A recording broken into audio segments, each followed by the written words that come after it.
Hello Durlabhbhai, Janaki Jivdaya હા બોલો. મૈદરપુરામાંથી બોલું, કલ્પેશ. હા પણ ઈ ભાઈ મૈદરપુરામાંથી શંકરાચાર્ય. હા, આવો નહીં તમે, કબૂતર આવેલું છે. શંકરાચાર્યમાં કઈ જગ્યાએ આવવાનું? ઈ ભાઈ કઈ એડ્રેસ આપવું નહીં હરખું કાંઈ. આપણે પેલા વિહોત કૃપા ઓટો પોઈન્ટ, કેટલી વાર લાગશે? હજી તો હું ડિંગલ છું. હા, તો એપ્રોક્સિમેટલી ટાઈમ કેટલો લાગશે તમારે? કલાક જેવું થાય. ઓકે, બને એટલું જલ્દી આવજો, બરાબર? હા હા.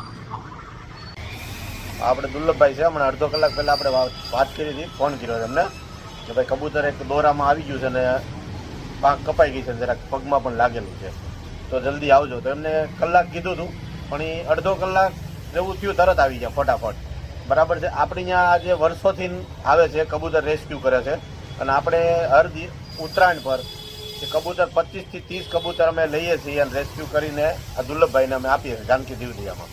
અને આ ઘણા ખરા કબૂતરને સારા કરીને ઉડાડી દે છે, પછી ઘણી બધી સેવા કરે છે. આજ વર્ષોથી 10 વર્ષથી ઓળખું છું, પહેલેથી સર્વિસ એની સારી છે અને સરસ કામ છે એમનું. અને આપણે સુરતની અંદર ક્યાંય પણ આવો પ્રોબ્લેમ હોય, આવું કાંઈ થાય, તમને કબૂતર મળે તો એક નાનું એવું બોક્સ લ્યો, એની અંદર મૂકી દો અને દુર્લભભાઈને ફોન કરો. જાનકી જીવદિયામાં હેલ્પલાઇન નંબર ડિસ્પ્લે પર આપેલો છે, તમે જરૂર ને જરૂર કોલ કરો કે જેથી કરીને આ કબૂતરના જીવ બચી જાય. થેન્ક યુ, ધન્યવાદ.